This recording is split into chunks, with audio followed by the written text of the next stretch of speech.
we let it slip away.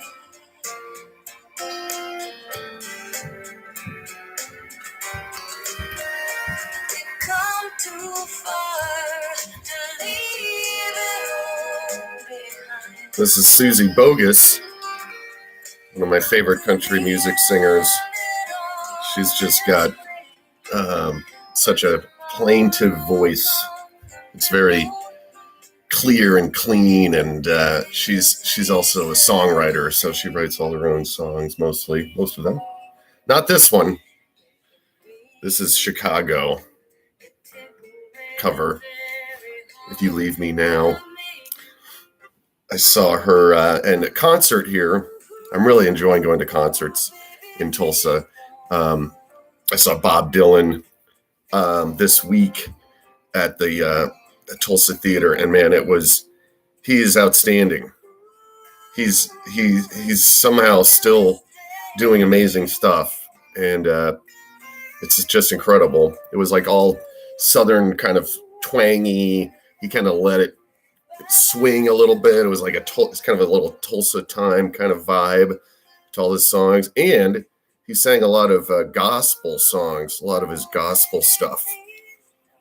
So I don't know if he's getting ready to leave this mortal coil or what, but I say that, and then he just announced he's got like 20 dates coming up. So, so if you want to see Bob Dylan, I would highly recommend you see Bob Dylan. Okay, because 500 years from now, no one's going to be talking about any other musician. Well, some of them, but mostly it'll be about Bob Dylan. It's going to be the equivalent of like Shakespeare. You know, I mean, his legacy and legend will remain intact for hundreds of years, and you want to be able to say you saw him. So, you know, and he's in great shape. I mean, I don't know what it is. You know, there's a 60 Minutes interview where he says that he made a deal with the devil, and as long as he keeps touring, he won't die. And that's why he went on what he calls the never-ending tour. So maybe be around for a while. Who knows? Well, it's Thursday, and I've got 3 things. I got a couple announcements, too, that I think are exciting. But we're talking about Tulsa, Twitter, and transhumanism. I think I put theology in the title, but I wrote a column for the local paper about transhumanism. Figured I'd just read that. Tulsa. So, you know, I usually start off reporting on Tulsa and like what's going on here. I just want to encourage people that have been canceled like myself, or have lost all their friends groups. And I saw a meme the other day. I see a lot of memes. But this is pretty good. That's my friendship group over the years. So we got 2018, 2019, 2020, 2021, and 2022. You know, that's me. Well, I have one friend here, and I have plenty of friends here. I would say probably, but regardless, like that's what happened to me. And if you're like that, and you're receiving this broadcast in a blue area, and everyone has completely ignored you because you can't think with their group think, you can't fit in their bubble, their cage, jail, thought crime, jail. Come to Tulsa. Like the cost of living is crazy good. Real estate's still good. There's plenty of little towns all around Tulsa that have great real estate. It's very beautiful. You know, I drove back from Kansas, and it's kind of like Boston in the sense that there's this huge steep incline, and when you reach the top of that incline, you can see all of it. You can see the green valley and the hills and the Tulsa skyline and all that stuff, and it's a good feeling because you know, it's just so green here. And now that the spring is sprung, it's just like crazy. They call it the pollination, the locals, because There's rain, pollen rain. But you can go to concerts. I went to that Susie Bogus show at a casino. And it was kind of weird because in the casino, it's in the casino, so you're kind of surrounded by all these people playing the slots, and it's all slots too, which is I don't get that at all, man. Slots are so I was looking at them like I don't even know how to even start with this stuff. I mean, it's just like crazy.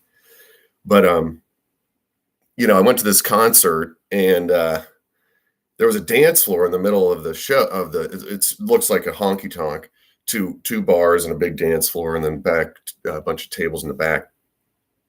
And I was like, oh well. And I thought, I'm sitting back there, and I'm like, boy, is anyone going to dance? Because like the dance floor was empty, and everyone, I've never been to a honky tonk before. I've never been to a concert. I've never been to a country music show, really, that I can remember. But I guess this probably goes on at every honky tonk.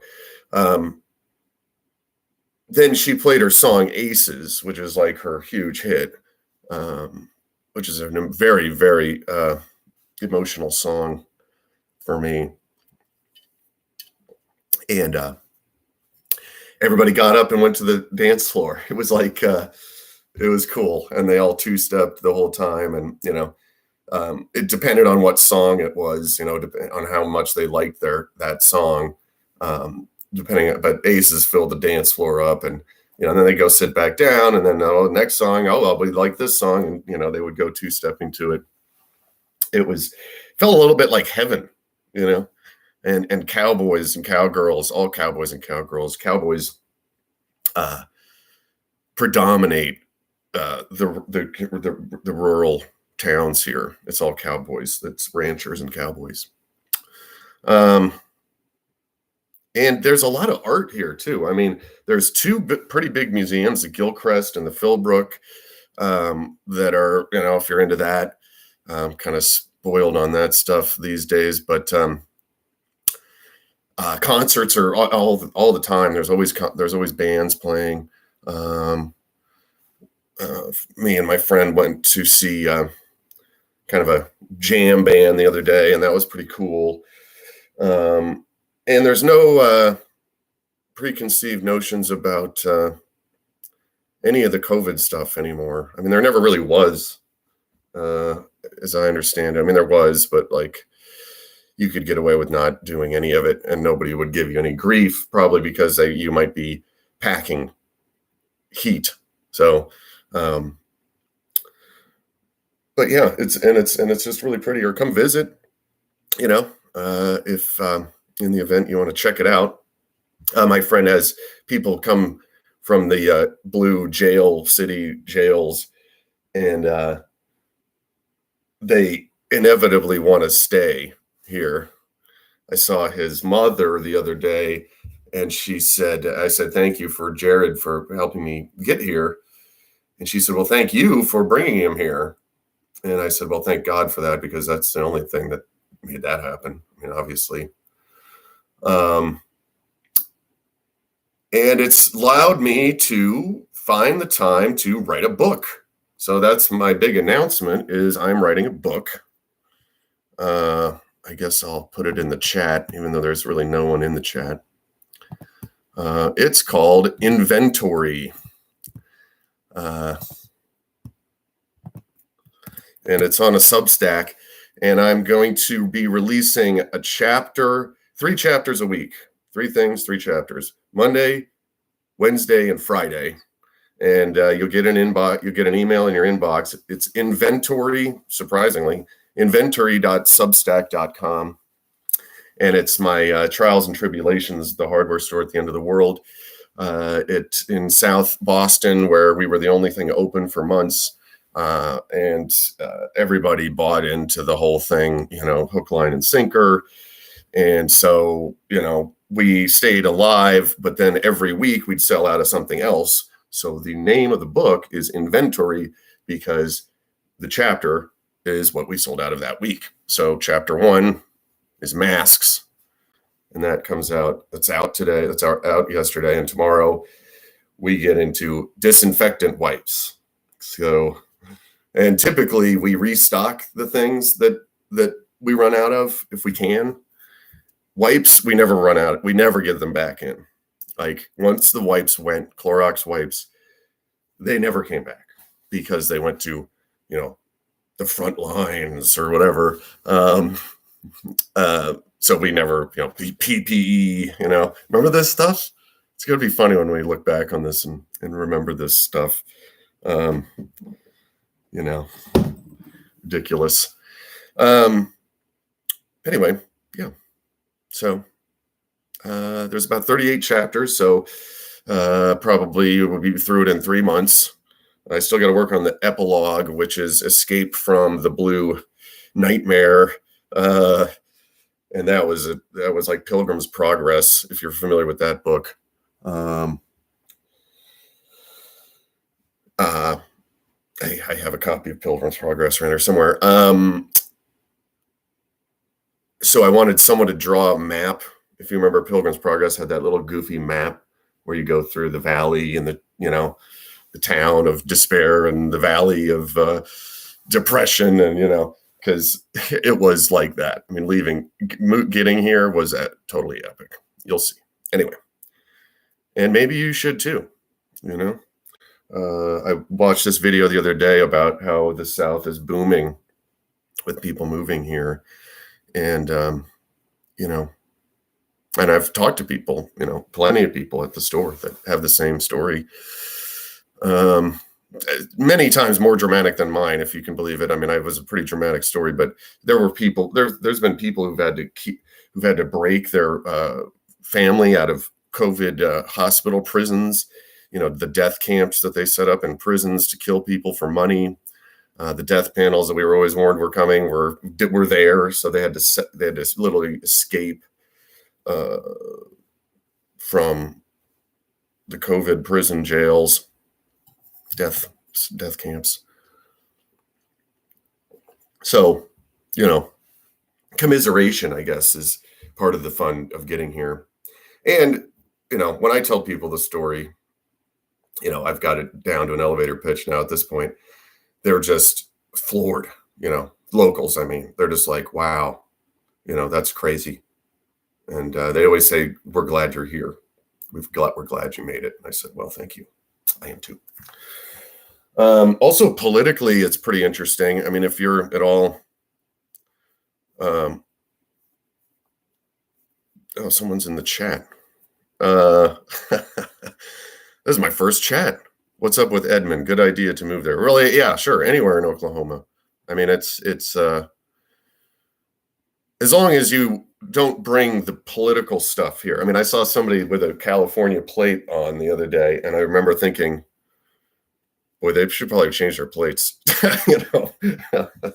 especially if you're going to a rodeo, which you can. Rodeos are awesome. I haven't gone to the bull rider, the PBR championships yet.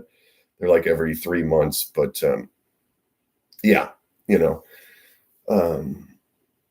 it's east, southeast is the mountains, or the Wichita Mountains.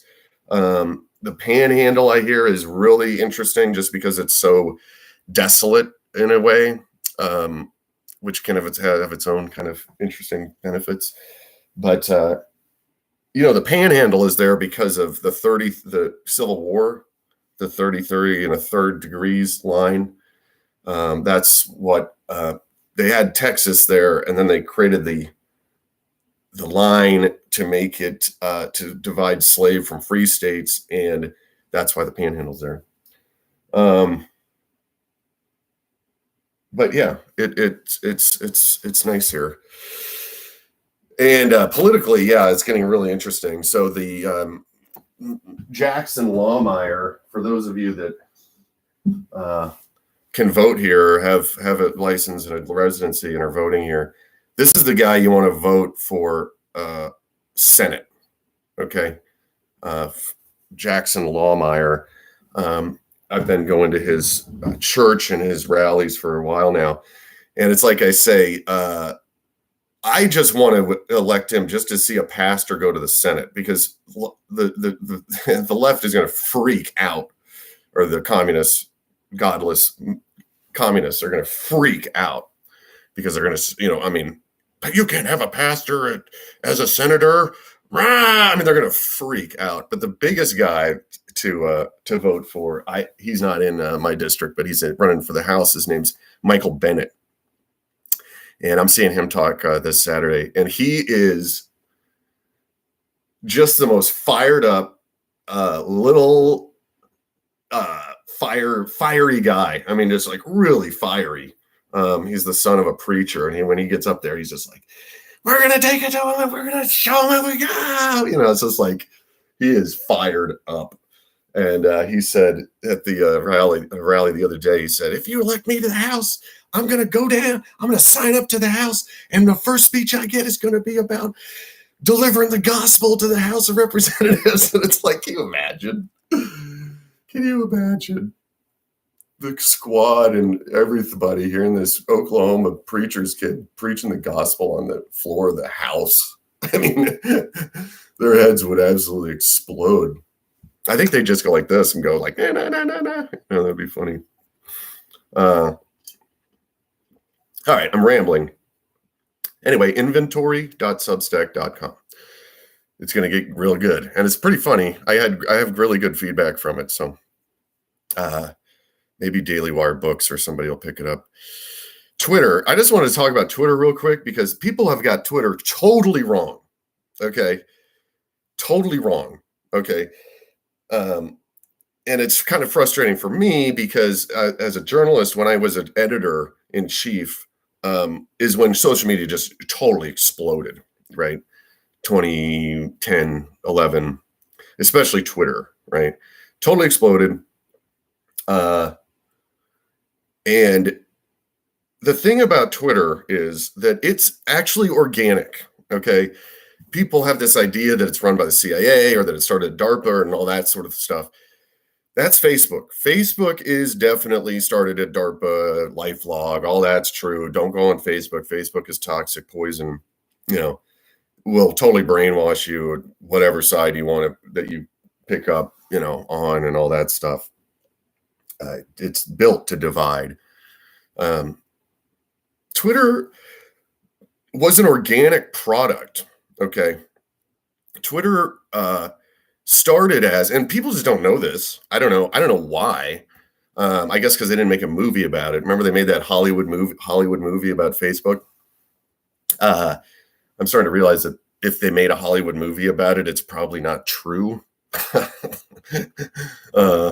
see the Washington Post documentary about Watergate and all this stuff, and it's like, yeah, this is all fictionalized, because the whole thing was originally fictionalized, and then there's always like Apollo 13. But anyway, sorry, but as my Orwell shirt says, liberty, if anything, liberty is the right to tell people what they don't want to hear. If anything, liberty is the right to tell people what they don't want to hear. Twitter started as a text messaging service on flip phones.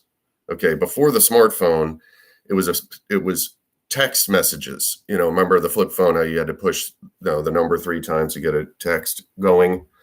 That's how Twitter started. And it chiefly was designed for bike messengers in San Francisco, right? So it was about rapid information dissemination. So you would, you'd text to @blank Jack, Jack came along later, but @0, hey, watch out, there's a bus crash on Lombard Street, avoid Lombard Street. And then the dispatcher potentially would retweet that to all the people on Twitter, just in case. So if it was like a fire at a building, and there's emergency crews or something in the area, that would then be sent out to all the messengers, bike messengers. Okay. And so it's a real-time news dissemination device. And it serves its purpose very, very well that way. So when I was the editor of the newspaper, right, we mainly made content to tweet it out. You know, we mainly did that, and we would get, a lot of clicks if it was well written, and so if you think of it like that, think of it as, the "We Are the News Now" crowd. They were all on Twitter. Now, what happened to Twitter is it got completely overrun with San Francisco whack jobs, right? It got completely overrun. And I mean, its home office is in downtown San Francisco. It's not even in Palo Alto. It's in San Francisco. Okay. Sodom and Gomorrah, basically. So, I do think Jack, when he, people are always bringing up, oh, he called it the free speech, zone of the internet, and now look at him now, and they're always like getting real mad at Jack. That's not the case. I mean, I think Jack legitimately thought that, and he just got overrun. His board membership went down, his ownership decreased, and it just got overrun with BlackRock, Vanguard, SGW, SJW, whatever, LGBTQIA, silent P, all this stuff. And he just got pushed out. And I think he eventually just kind of became a overindulger of psychedelics and just kind of lost his mind. But it can still be that way, is what I'm saying. So when people ask me about Elon Musk getting Twitter and reopening it, I think that's absolutely essential, actually, to us all figuring out what this reality is, because it is the news. It's how we get news. And when you think of the news and how the journalism has been completely eradicated by activists who are completely out of control. I mean, this Taylor Lorenz thing, everybody's talking about it, I know, but like, that's not what journalism is. We need real reporting. We need real-time news about what's going on, so that when, it starts to get really bad, we can communicate better. Hey, rioters on, Louisville Ave are burning, buildings, or going through the neighborhood, lighting, dumping gasoline into people that have American flags outside of their house. Don't go to Louisville Avenue, or whatever it is. I don't think that would happen here in Tulsa. I think they might, some of those rioters, if they were in the neighborhood, dumping gas, might find out real fast how many guns are in this neighborhood. But anyway, it wouldn't happen here. But, it's happening in New York. I just saw a report how New York City, the violence is now getting on the trains and going out to Long Island, and a woman was brutally attacked in her house and robbed. And, the New York Post wrote about it, and they tweeted it out, as what happened to them, and Twitter.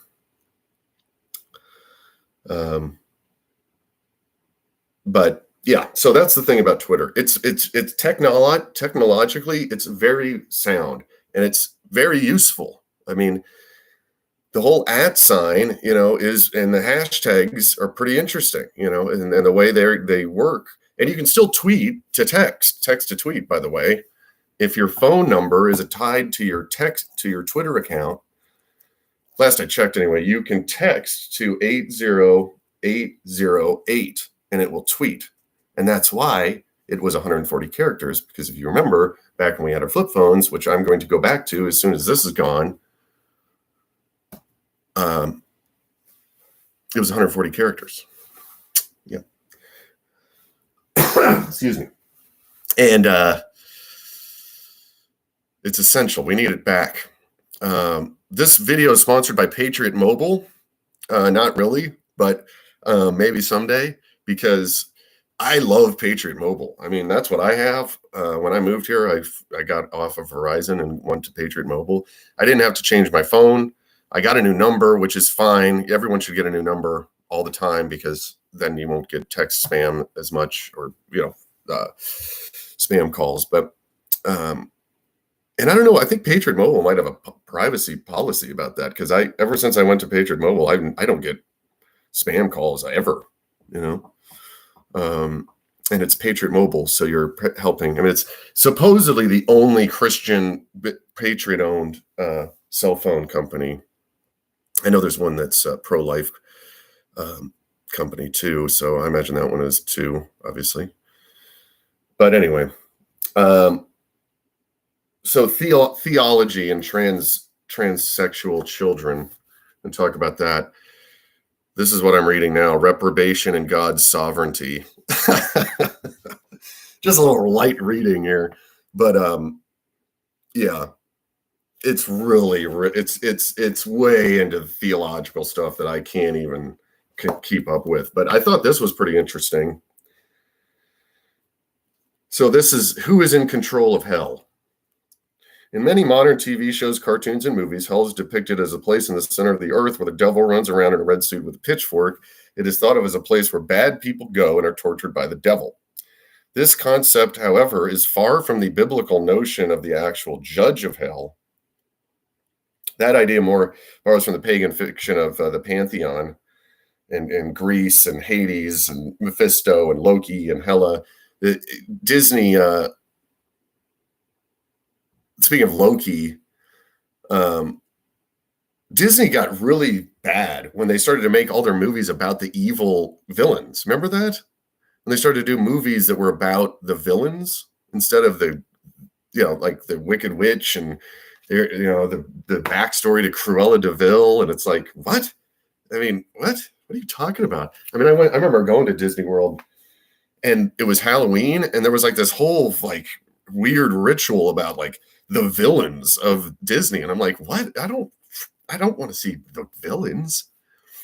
And plus like, anyway, it was just, my trip to Disney was not, I did not like it at all. And, they don't have Robin Hood anywhere, like it's obvious to me that when you go to Disney World, the only thing that you can buy is the new movie crap, They don't want this nostalgia thing at all. And Walt Disney himself was always about nostalgia. Like, why couldn't I go into a plushie store and buy the Robin Hood doll? Because the communists took it over, made it year zero, and there's no Song of the South. There's no Robin Hood. There was no, all those great old movies that they made. Anyway. Okay, here we go. According to scripture, Satan will not be the chief of hell, but its chief captive. Satan has never been in hell and does not control hell. So Satan does not rule hell. Satan is trapped in hell, and he's not there yet. Okay? Not fully there yet. I mean, whatever. There's demons there, I suppose,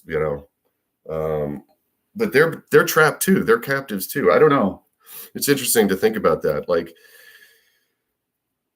the way it's been secularized that Satan rules over hell. Like Lil Nas X, the total psychopathic socio weirdo guy now. He made that video where he gives Satan a lap dance. I think he has a new song about loving a man. But anyway,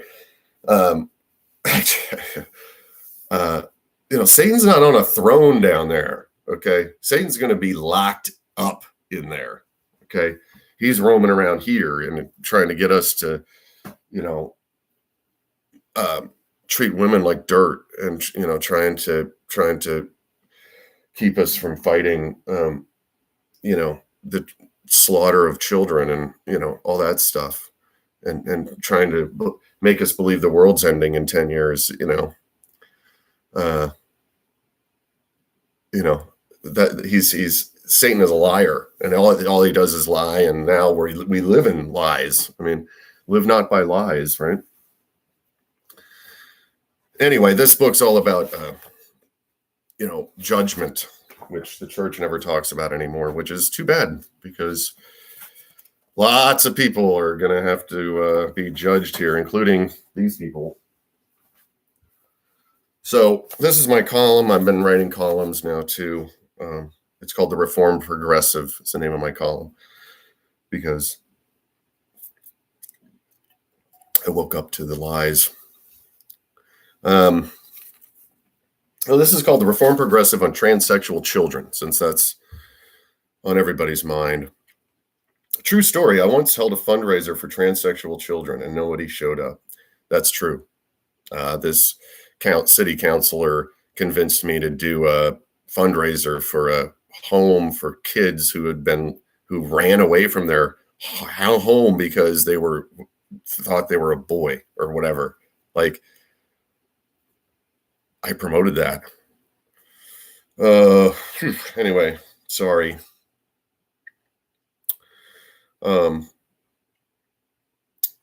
Back in the big blue city, I was goaded into holding a fundraiser for a charity.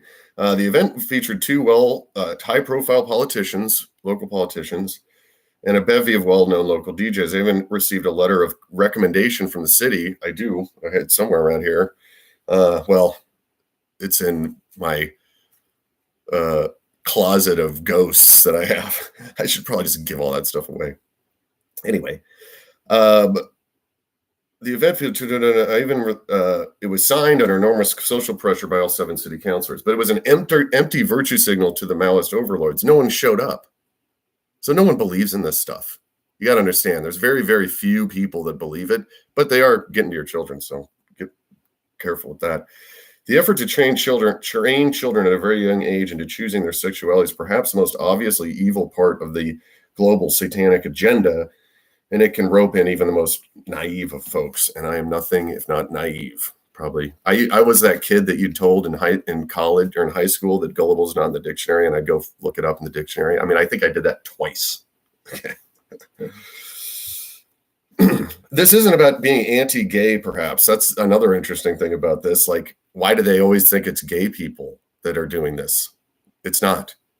Many of these teachers that want to convince your little girl that she is a boy are heterosexual women. I get into abortion, which I'll get into some other time. They hate women. The left hates women. Okay, that's what you got to understand about the evil in the world. It's coming after femininity, and it's just about got it.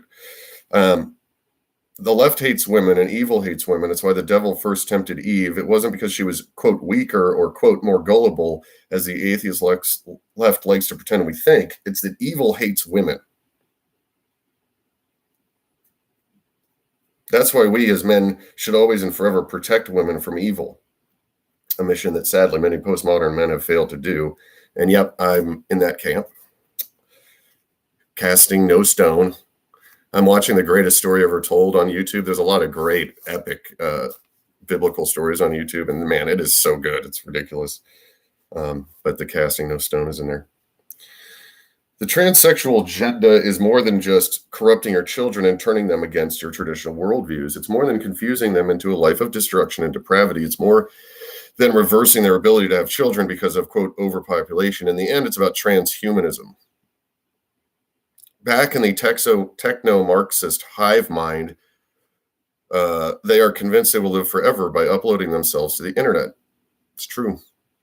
And for readers of this conservative paper, this must blow their mind. I mean, they must write. They might even write to the paper being like, "What is this person talking about?" But this is all true. They've determined that immortality comes from the great singularity when AI becomes God, and by extension, we become God, and therefore our souls are uploaded to the cloud. Yes, really. And we live in as a technological specter. It's true, I swear. Scouts honor. After our empty fundraiser was over, and this was interesting, one of the black DJs came up to me and confided that he was like, "Hey man, I wish you would have told me what this fundraiser was about." And I was like, "What do you mean?" I mean, I thought I did, I don't know. And he's like, "Man, my community really did not appreciate me doing this. And I got a lot of feedback, negative feedback about doing this." And I was like, oh yeah, right. because the black community is way more conservative than anyone tells you, the media tells you, or anyone, especially as they get older. I mean, anyway. Have you ever met Larry Elder or Thomas Sowell, or look up any black intellectual, and they're fully based. I mean, there is no, except for Al Sharpton, who's a race hustler, there's no older black voices that are still on board with like all this stuff. No. Look at Jason Whitlock. I mean, Whitlock on YouTube he's getting really good now. He's starting to get really good. At first, he was kind of a rambler like me, but now he's thinking it through, and I would highly recommend his show. The fact is, it is a small but determined batch of weirdos and God-hating freaks that are behind this whole movement. So when you say things like the transgender agenda is a small but powerful Luciferian cult of demonic globalists that want to destroy the feminine urge to give birth and care for their young, unquote, just know that you are speaking the truth, because that's the truth. And know that you are not alone. So they can call you whatever name they want. I don't care what anybody, I'm uncancelable at this point. I run my own business. I don't have any, but still call me whatever name you want. I don't care. You got to speak the truth.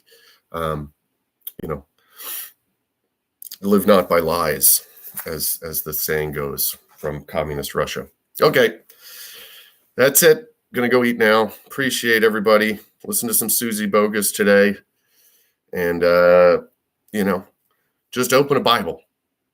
People ask me sometimes, like, how do I get started, or what should I do about, learning about, the afterlife and morality and stuff. It's just like, just open the Bible and just start reading it. Okay. Because it'll speak to you. Well, however, there's plenty of good stuff in there. So just, okay. All right. Well, see y'all later. I'm going to go eat and watch some golf because it's Thursday. Okay.